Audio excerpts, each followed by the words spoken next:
नमस्कार, आप देख रहे हैं टीवी टीएफडी इंडिया। मैं हूं सार्थक एंड आज हमारे साथ जुड़े हैं श्याम गिरी जी। नमस्कार सर। नमस्कार सार्थक। जी सर। सर मेरा पहला क्वेश्चन है, छात्रों का आंदोलन अब तो जन आंदोलन में बदल गया। पूरे देश में लाखों की संख्या में छात्र दिल्ली जमा है। अब क्या होगा और सरकार का इरादा क्या है इसमें? देखिए सार्थक, कहते हैं कि लाख चाहे तो क्या होता है, वही होता है जो मंजूर खुदा होता है। जो भी करता है सब ऊपर वाला करता है। लेकिन कहा जाता है कि जब इंसान का पाप का घड़ा भर जाता है तो फूटता भी है, और जब पाप का घड़ा फूटता है तो बहुत महकता है। इस वक्त नरेंद्र मोदी सरकार का पाप का घड़ा फूट गया है और खूब महक रहा है। इतना महक रहा है, इतना महक रहा है कि दिल्ली में घड़ा फूटा है और पूरे देश में महक रहा है। सोचिए, दिल्ली में घड़ा फूटा और पूरे देश में महक रहा है। कितना बड़ा पाप था हुआ।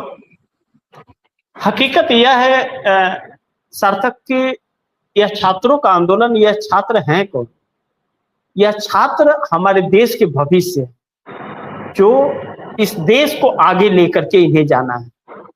नरेंद्र मोदी कौन है? नरेंद्र मोदी एक तानाशाह और सनकी टाइप का व्यक्ति है, जिसे कुछ भी ज्ञान नहीं है। अनाप शनाप बयानबाजियां करता रहता है। हिंदू मुस्लिम मंदिर मस्जिद अगड़म बगड़म यही सब करते रहता है। विपक्ष को जो दुश्मन समझ ले वह नेता नेता नहीं होता। आज तक इतिहास में जितना भी हम लोगों ने देखा है और जितना हम लोगों ने समझा है, यह साफ है। कोई भी प्रधानमंत्री हो, हम छोटा कार्यकाल जो सरकारों का हुआ करता था, हम बीपी सिंह को देख ले, इंद्र कुमार गुजराल को देख ले, चाहे हम अटल बिहारी वाजपेयी को देख ले, देवी गौड़ा को देख ले, चंद्रशेखर सिंह को देख ले, इन लोगों का छोटा छोटा कार्यकाल रहा। किसी का 6 महीना, किसी का 3 महीना, किसी का 15 दिन, किसी का 1.5 साल, ऐसे कार्यकाल रहा। लेकिन हम लोगों ने 10 साल, जिस तरह से मनमोहन सिंह का भी कार्यकाल देखा, यूपीए गवर्नमेंट का, कितनी पार्टियों को मिला करके एक साथ 10 साल चली, देश तरक्की कर रहा था। अटल बिहारी वाजपेयी का भी 5 साल का कार्यकाल हम लोगों ने देखा, जिसके कार्यकाल में कारगिल हुआ था। हम लोगों ने पीवी नरसिम्हा राव का कार्यकाल देखा, हम लोगों ने राजीव गांधी का कार्यकाल देखा, नरेंद्र मोदी का भी देख रहे हैं।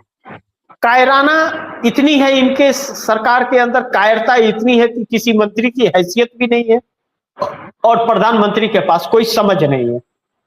पूरे विश्व के अंदर थूक रहे हैं लोग, और हर ग्लोबल इंडेक्स में, हर क्षेत्र में निचले पायदान पर भारत आ गया। अब इन छात्रों का जो मांग था, इन छात्रों का मांग बहुत सीधा और सिंपल था। यह छात्र यह चाह रहे थे कि जिस शिक्षा मंत्री धर्मेंद्र प्रधान के कार्यकाल में पेपर लीक ही हो रहे हैं, नहीं रुक रहे हैं, उस शिक्षा मंत्री धर्मेंद्र प्रधान का इस्तीफा या सरकार ले। बस इतनी सी मांग थी। लेकिन उसको जिस तरह से नरेंद्र मोदी ने अपना अड़ियल रवैया दिखाया कि ना, इस्तीफा तो नहीं होगा, छात्रों ने ठान लिया कि इस्तीफा तो हम लेंगे। धर्मेंद्र प्रधान का नहीं होगा तो सरकार का इस्तीफा लेंगे। और बात आगे बढ़ गई सरकार के इस्तीफे की। यह सारी बातों के बीच छात्रों ने संसद मार्च का प्रोग्राम बना लिया। और संसद मार्च का जो प्रोग्राम बनाया, मैं टीवी टीएफडी इंडिया के अपने दर्शकों को यह जरूर बताना चाहूंगा कि जो छात्रों के साथ बर्बरता इस सरकार ने की, लाठीचार्ज, क्या वो पुलिस वालों ने लाठीचार्ज की थी या आरएसएस और भाजपा के गुंडे थे? वह ऐसी सिनाख्यात जो हुई है, पहचान जो हुई है, आरएसएस और भाजपा वाले हैं। कोई वर्दी के भेष में, कोई सादे कपड़ों पर। और सोचिए कि लाठीचार्ज करने का आदेश किसने दिया? गृह मंत्री के आदेश के बगैर यह हो नहीं सकता, क्योंकि दिल्ली का प्रशासन गृह मंत्रालय के अंतर्गत आता है। तो गृह मंत्री अमित शाह ने ही इस्तीफा दिया, आदेश दिया। क्या वो बच्चे लाठी खाने आए थे या इस सरकार से अपनी मांग को लेकर के आने आए थे? क्यों पीटा इस सरकार ने, क्यों आदेश दिया? क्या तानाशाही किसी की जागी नहीं है देश? लेकिन छात्र जो घायल हुए और जिस तरीके से घायल हुए हैं, यह सरकार फंस गई है। इसमें वह बच्चे भी हैं जो भारतीय जनता पार्टी के नेताओं के बच्चे हैं। इस आंदोलन के अंदर भारतीय जनता पार्टी के नेताओं के घर में लड़ाई हो रही है कि लानत है ऐसी सरकार और ऐसे बाप पर जो ऐसी सरकार का साथ दे रहा है। भारतीय जनता पार्टी के अंदर बगावत हो। छात्र इस आंदोलन को बहुत सिंपल मांग के साथ आए थे और इस आंदोलन को जन आंदोलन में बदल दिया। राहुल गांधी ने कहा था मोदी सरकार को जेनजी का सामना करना पड़ेगा, आज करना पड़ रहा है। इतना लाठी खाने के बाद भी जब छात्र नहीं गए और छात्र फिर जंतर मंतर वापस आ गए तो पुलिस के हाथ पांव फूल गए और पुलिस मुख्यालय को सुरक्षा की जरूरत पड़ गई। कैसी निकम्मी प्रशासन है यह पुलिस वाले, डरपोक। इन लोगों ने कोई ट्रेनिंग भी लिया है या सिर्फ गुंडागर्दी की है? क्यों उसे सुरक्षा की जरूरत पड़ गई? जिसके पास सुरक्षा के लिए लोग जाते हैं, जिसे खुद सुरक्षा की जरूरत हो, वह देश की सुरक्षा क्या करेगा? इन छात्रों ने ऐलान कर दिया है और लाखों के छात्र में पूरे देश में हर जगह छात्र सड़क पर है।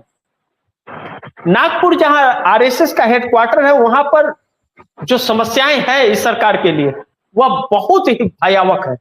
आरएसएस डरा हुआ है। उन छात्रों का समूह अगर आरएसएस हेडक्वार्टर की तरफ घूम गया तो एक भी आरएसएस का संघी नजर नहीं आएगा।